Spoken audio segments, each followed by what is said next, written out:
this should be working. Let's just trust but verify, make sure that we're doing our thing. I think it's working okay. All right, welcome everybody to this week's episode of the weekly BrYangle Report. Thank you very much for taking the time out of your day to be here. You too, as always. Thank you, Bry. Good to see you here. This is going to be the inspiration show for our photo challenge, which was October Rust, for those of you who have been following along. Okay, so I've got a I don't know, a confession, I guess you could say. So you may know I pick our photo challenges based on like an album or a theme. So I'll do a quick search and I'll find, you know, it's October. What would be a good theme for like a cool album? And the theme October Rust came up by a band called Typo Negative. And I thought October Rust was just such a cool theme. I just went with it, right? I love the theme. And then I went back and listened to the music afterward, and I'm like, no, it's not my bag of tea. Let's just put it that way. So normally when these inspiration shows come along, I'll start delving into the music like I did with Ziggy Stardust and, you know, a few other things. That's not going to happen today because that didn't inspire me at all. So first off, before I go any farther, let's just make sure that this chat is working. Hello, Doug. Hello, Teresa, and whomever is watching. Thank you very much. And that tells me that this is working. So thank you very much. It's always good to get that confirmation. All right. So again, the feeling of October Rust kind of stuck with me. And I think that's a really cool visual if you start to think about, you know, what it could be. But for those of you who don't know what you're going to do with your images, hopefully today's show will help you kind of narrow down some options and give you some things to think about. We're going to dive a little bit into how to capture the mood of the theme, obviously. We're going to talk about something practical, though, first, because we got to talk about our DigiKnow. And today's DigiKnow is something that a lot of people get confused about. We get customers in quite often, yes, that still happens, where they're asking about memory cards, they're asking about, you know, they have an older card, can they use it in their new camera? And a lot of times, absolutely you can, but we want to stipulate that speed of card and size of card may limit what card you're able to use. For example, SD cards. Sorry to turn my back on you. SD cards, like this guy, these have been used in cameras for a really, really long time. When they were first announced, though, they only went to a 2 gigabyte size. So way back, the original cameras that used SD, 2 gig was the biggest you can put in it. Then they created SDHC, high capacity. That was 4, 8, 16, and 32 gig. Cameras that are not SDHC compatible would not work with those cards. And then, of course, video became huge, and getting into 4K video files are huge, and they needed bigger cards, and they needed faster cards. So then they came out with SDXC. Now, SDXC cards are those 64 gig and larger size cards. So a 128 won't work in a camera 12, 13, 14 years old or whatever. So it's always good to know, first off, what camera you're putting a card into, and will that size be compatible with your camera? We'll help you with that. Come in, we'll guide you along through that. But now there's also speed requirements. For example, the camera I'm recording with right now, my Nikon Z6 III. The video capabilities are way beyond me on this camera. It can do 4K, like slow motion, and all these really high frame rates and amazing video quality features that it has. I don't use them, but if I did, and I hit record with the cards that I'm using, it'll literally record for 2 seconds and stop. Because it'll say, I've got all of this data that I'm trying to shove into this bucket through a Tim Hortons swizzle stick. The data's just not transferring through. So that's where you need faster cards, cards that have a bigger pipe to let that data flow into it. So what I have is a selection of different kinds of cards. I'm going to quickly go over with you guys. For example, this is a Lexar 128 gig card. Excellent card. Does a good job. And focus point selection is locked. Why aren't you focusing? Let's get you to focus. There you go. So excellent card, but if you look really closely, you're going to see this is a V60 card, not a V90 or faster. Now, the reason that's important is because the speeds are going to limit how quickly you can transfer that data back and forth. This card, however, is a V90 card, much faster card. It's much more responsive. It's going to give you the ability to focus or shoot at higher video frame rates. So if I had this card in my camera, it would have no problem keeping up to all the video I want to do, and I can record for longer periods of time. So knowing what card your camera needs for the video frame rates you're shooting is important. Now for photography, it's math. Teresa, sorry, close your ears. She hates math. Me too, normally. But if you have a 24 megapixel camera and you're shooting in JPEG, divide that number in half. That's roughly the size of megabits of your photo. Now, if you can take 5 of those photos a second, 12 times 5 is a number. Not going to math right now. But basically, that would be the right speed that you need to have so that your camera doesn't hit a buffer or slow down between taking pictures.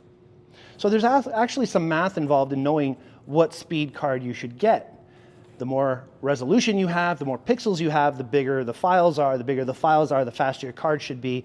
And that's why when we get into extremely high resolution cameras, like the Nikon Z6 III or the Z8 or the Alpha 1 Sony or the R5 Mark II Canon, that's where they start going into these types of cards. I'm just grabbing a bunch. CF Express, which is like this guy. Sony uses CF Express Type A. And yes, that is correct. That does say $520 for this card. For a 160 gig card, $520. They're very expensive. You get fast cards, the price will go through the roof. But these are the cards at the high end, really high-end video and 20 frame per second, 40 frame per second shooting in RAW require to transfer at those speeds. And then there's the SD cards that are a little faster, and there's CF Express cards. Now this one here, you can see the price is almost $1,000. It's a huge card. This card here is 960 gigabytes as a memory card. That's like almost a terabyte of data in a card you stick in your camera. And that would be for really high-end video, or if you're a pro shooter out there shooting for a week and you don't want to run out of card space. So the size of the card is important, the speed of the card is important, and of course, what card you buy is important too. Now, I don't know if y'all remember, but we did an end of year show, the end of 2024, talking about staff picks for our favorite products. SanDisk was #1 for all the memory card selections. Sony Tough was right up there as well. And even the Angelbird cards did very well. So all good formats of cards, all good brands. If you have questions about this any further, write it in the comments, and I'm going to bust away and see if anybody is saying anything. I signed in with me. Oh, Mike, hey. Okay, cool. So yeah, if anybody has any questions about the cards, please put them in the chat. I will draw my attention to it, or one of the crew here will let me know that you have some questions about it, and I'll go into more detail. But cards are important. On a side note, card readers are also important. I connect my camera directly to my computer. I load my photos to my computer, and I go have lunch. I come back, and they're just finished loading. With a card reader, I use the XQD reader right here. Same process happens within a couple of minutes. So it speeds up your transfer rates because the transfer between the reader and your computer is faster than the transfer of your camera to your computer. So little tricks like this can help you with efficiencies, and I just thought I'd mention that to you. And another little side note, Henry's finally has in stock some really cool things, little portable hard drives, USB sticks. We finally have a good selection of these in stock. So if anybody's interested in these, come on by. We'd love to spend some time explaining them to you. All right, so that is my DigiKnow. Went a little bit long, but that's okay. It's only 5 after 10. Was that helpful? Yes. Yes, thank you. Some people don't think about memory cards as being that important. They have an old card that they had in their old camera 10 years ago, and it may work, but it may not give your camera the ability to work to its fullest, like in my case, the video recording for 2 seconds instead of an infinitely long. I have V90s because I came and talked to you. As Bryan says, that's why he has V90 cards, because we advise that, right? Like, we're going to make a suggestion that if you're doing video, get the right tools for the job. That's all. Okay, we're going to get into what's new. And for that, I'm going to share my screen here, and I'm going to talk quickly about some cool what's new stuff. First of all, I want to talk about this first. Leica, the new camera. Leica is a very, very sought after brand. A lot of our customers don't have Leica cameras just because we don't have them in our store to talk about, to sell, and so on.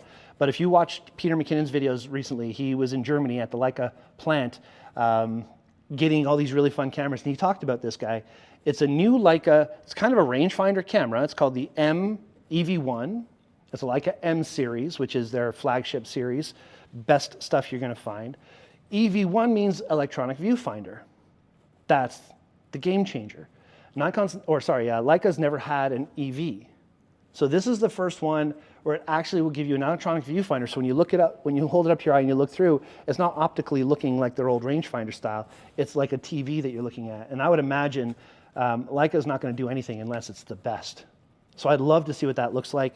Pete had an interesting experience using it, a reaction, I should say, when I first saw him put it up to his eye and check it out. But you know, he owns 3 Leica cameras already, so he knows exactly what he's looking for. So if you're interested in Leica and you want to get into that new way of shooting, the Leica EV1 is something to look at. Money, if you have to ask, you can't afford it, Bryan. I know. Speaking of expensive cameras, Nikon ZF has updated its firmware to add film grain. Yeah, the firmware is adding film grain and improves focusing. Now, the focusing part of things I understand because Nikon's focus now is pretty ridiculous. For some reason, I think I've switched something on my camera. It's not as jumpy as it was before. I think I changed the focus mode. I was showing customers stuff earlier. Doesn't matter. But we happen to have a ZF right here. And this leads me to our what's used conversation. Because this is a used ZF we got in yesterday. I've talked about the ZF a number of times. I've never had one to show you guys. Check this out. This is such a beautiful little camera. If you want a film camera and you want a Nikon, this is as close as you're going to get while going digital, because it is digital, not film. All your controls are like an old film camera. As you can see here, you've got all your shutter speeds and controls on top. It's metal. It feels like a metal camera. Oops, I'm taking pictures now. Why am I doing that? So great little camera, but it's got all the new features. It's got a tilt LCD screen, phenomenal battery. Obviously, it's the same battery as my camera, the ENEL15. Long lasting, feels good in the hand for a little camera like this. And we have a used version here for $2,250. I'm very excited about that because we haven't had one. And with this new firmware, it's adding new filmic effects to our full frame mirrorless Nikon ZF camera, which I'm stoked that we have here in the store. All right, who else is watching here? Shelly's watching. Okay, cool. Yep, remember, if anybody has any questions, this is a live show, so please let me know. Okay, and that's about it for what's new. There's not a whole lot of new stuff, and I kind of want to get into the what's used, because what's used we have a lot, and not just the ZF, but we also have, and I'm going to do this, I'm going to change my screen a little bit. Hang on one second. There we go. I don't need to show you the screen share anymore, so I'm just going to flip back. See if I can do this quickly enough. Yoink, there we go. All right, so used is something that we have been a little bit weak on in the past couple of weeks. We haven't had a whole lot of new stuff coming into our store. Yesterday changed all that. First of all, aside from having a ZF, we have some cool Sony lenses. We have this 50mm 1.4 G Master, which just came in. This guy is $1486.99, but the G Master stuff is the Sony's top of the line lens. This particular guy, being a 1.4 aperture, is just so sharp. Oh, again, taking pictures. Just a really nice lens. I think I understand why I had it on photo. There we go. Now it should focus properly. There we are. So, great lens, great sharp quality. G Master is about the best you're going to find on a Sony lineup, and it's not often that we have this in our store. So if you're interested, sooner than later, I would recommend it, because used stuff, when it's gone, it's gone. Bryan, you've run into that. Come in for something and it's just gone. I cry. and you cry. And we laugh. No, it's just Sony also, we got shipped in a Sony 18-105. Now this is a power zoom lens, which means if you're shooting video with this guy, you can just rock this little lever right here and it's going to zoom in and zoom out automatically, like smooth transition. So option for people getting into video who have maybe a crop sensor camera. They want really decent range from 18-105 range. It's still metal, it's still high quality glass. G series lens, a fixed f4 aperture, 620 bucks. It's pretty sweet. And as far as lenses go, the last option I want to talk about is this 24mm Tamron. Now the reason I wanted to talk about this guy is because Steve told me to. Right, Steve? You told me to talk about this lens. Yes. Why? What's so good about this lens? I want it. Because he wants it. So you got to come and get it before Steve gets it. Yeah, it's a macro 24mm Tamron. This mount is for Sony E-mount, and for 300 bucks, awesome macro 2.8 aperture lens and a 28mm range, so it's good for stamps and coins and even people. Cool stuff we got in finally. The last used thing I want to talk about is a kit. Awesome little Canon Rebel kit, T5i kit. T5i, then they went to 6i, 7i, 8i was the latest before they got rid of them. So it's not that old of a camera. But for $450, you get the lens, the camera, the charger, 90-day warranty. Somebody getting into photography, this is a stellar place to start, the Canon T5i. And that is what's used, folks. Tamron rocks, always has. I don't disagree with that. Is it not in focus? You're in focus now. Alrighty, thank you. All right, let's get into our main core content because there's a lot we can talk about, and obviously with the time that we have on a half-an-hour show, I can't talk all night, so let's get right to it. First of all, the theme would to me mean finding beauty in transition, or celebrating the textures of change. October rust, remember that's the theme. So the time of year, it's fall, we're having all the leaves die off, we're in a shift, a change of seasons. It's one of the most noticeable changes of seasons that we have here in Canada, aside from going flat into winter. And the worst part about October or fall in general is that in Canada here, it generally lasts about 2 days and then it's winter. So we got to take advantage of these beautiful days that we get with the nice cool crisp air and the smell, and I love this time of year. It's my favorite time of year. But as I mentioned earlier, the theme that this came from, the album, didn't click with me. Not at all. So I'm going to not even talk about the musical influence. That we did two whole shows on music and photography. We don't need to do another one today. So let's talk about October rust and what it could really mean. Not as music, but as mood. And that's what I think is so important.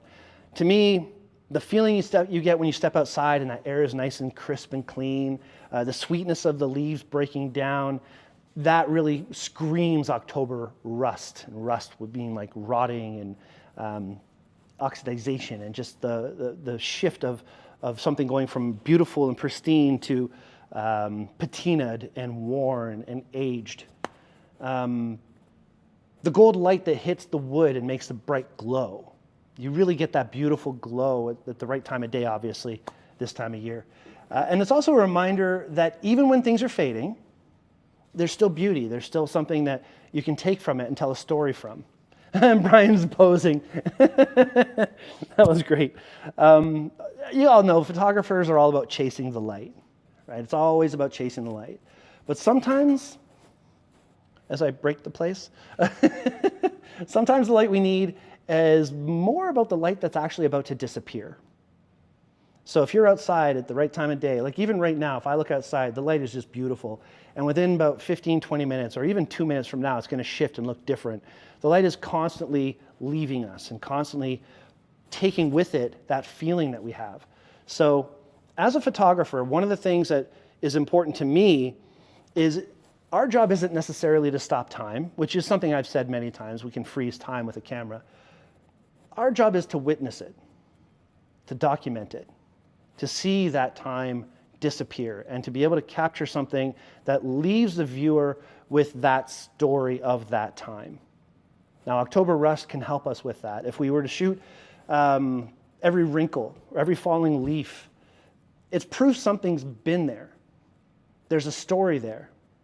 The hard part is telling that story, deciphering that story. So hopefully today's show will help you kind of pick a few things out to help you with that. So in other words, if you're stuck for a concept, here's some things you can try. First of all, find something that has seen better days. It could be anything. It could be a car. It could be a building. It could be a tree. It could be Bryan. You said it first. You said it first. Find something that you feel has seen better days. Whatever it is, shoot it in a way you haven't done before, but also in a way that shows its story. Not a story, shows its story. So if you see an old barn and there's a weathered wall and the sun's hitting it at a funky angle, maybe get a flashlight and shine the flashlight from a side view and show the texture rather than just the direct light hitting it. Show the age and show how it's weathered, show a little bit different perspective of it. Don't hide the cracks, don't hide the flaws, embrace that. Have that tell your story of October rust. The textures, the wear, the rust, that's where the emotion lives. That's where you're going to find somebody look at your photo and go like, oh, there's something about that. You've seen that, I'm sure. Like I've seen some pictures where I look at it and I'm like, there's something about, I don't know what it is, but there's just something about this picture that keeps me there. A lot of times it's because of what I'm talking about right now. You're showing the emotion of the image. You're showing a texture. You're showing a different perspective than a flat on, here's something, right? It's really important to do that. And kicking it up a notch, you're really adding your own light from the side to show that texture, to show the depth. That can make a huge difference in whatever it is you're capturing. Now, what if you were to go really personal with the theme? So what is October rust to you? What is October rust to you, or to you, Aurora? What does that mean when you think of October rust? What's that first vision that you have in your head? Maybe it's a habit that you've let go of. Maybe it's something that you've carried with you for a really long time, something in yourself that has dragged you down or made you not feel great about something. And letting that go is the story you're telling. How do you capture that in an image? Something you've gone through, a battle that you've had, that you've overcome, or you haven't overcome, and you want to show it in a photo to help you maybe process. Capture that in an image. That could be your rust taken in October, right? Remember, when I'm giving a photo challenge, literal is fine.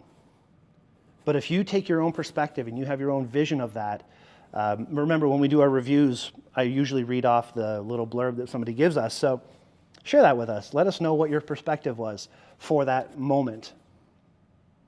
Now, I'm going to break up my personal attachment to the theme in 4 ways. The first is a fading chapter, which I've kind of touched on for a second there. Think about something that's naturally coming to an end, a project, a routine, or even a season of life. There's been some big changes in my world recently. My father passed in May. This past weekend, we were in Quebec, spreading his ashes in the Richelieu River. It's legal, by the way. We did the research. So there is a huge passing of an entire season of life right there. And the images that I made there could represent October rust. I probably won't use them for this, but that's where my brain is going with this whole challenge. It's a very personal thing of season of life change. Photograph the feeling of that ending. So for me, it could have been my sister giving her little speech before we did the process of the ashes.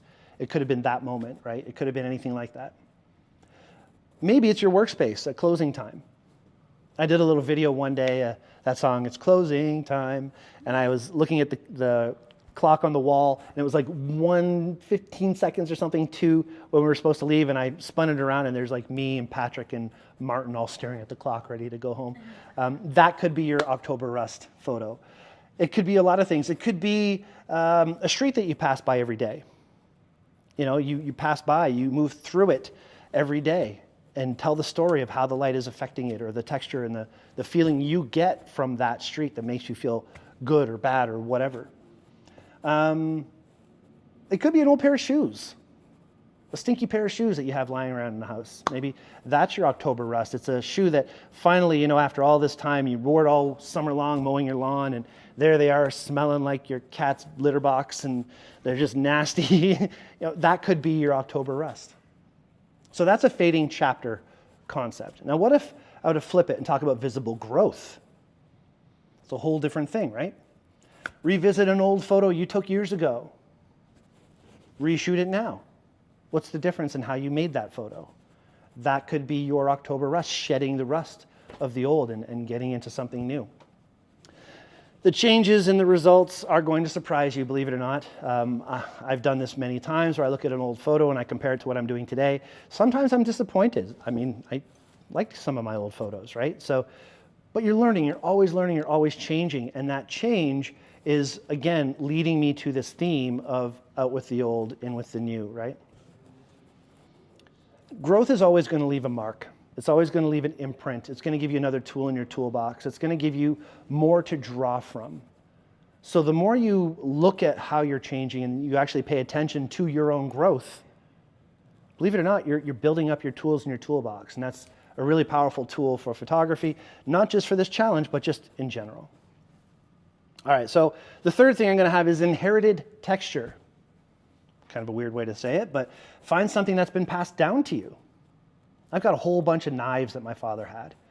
This weekend I got a new knife, another. I've got like 12 knives from Dad.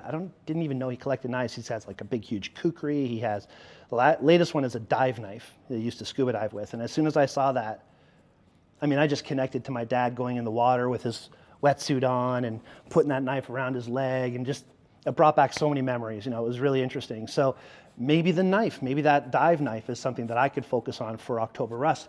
But not just, hey, here's a knife. The scratches in the knife from him sharpening it over time. That's my father leaving his mark on something that's going to last way beyond his years.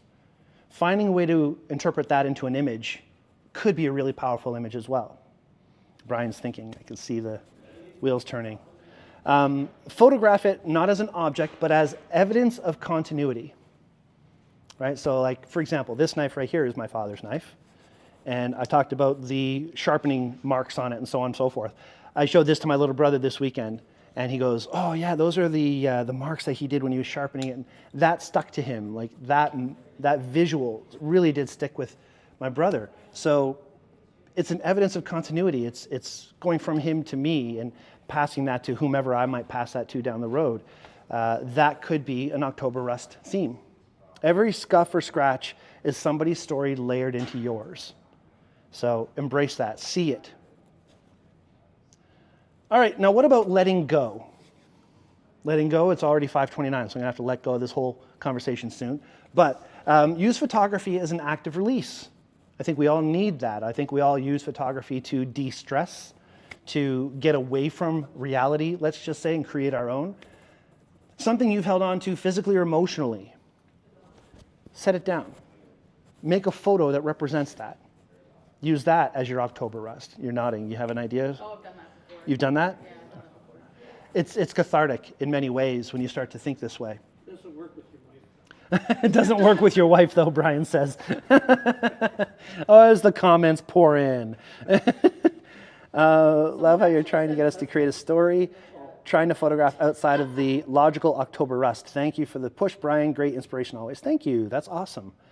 Fall saturation colors. Love my 500 cat lens. Yes, I have a 500 cat lens, actually. It's really nice. All right, cool.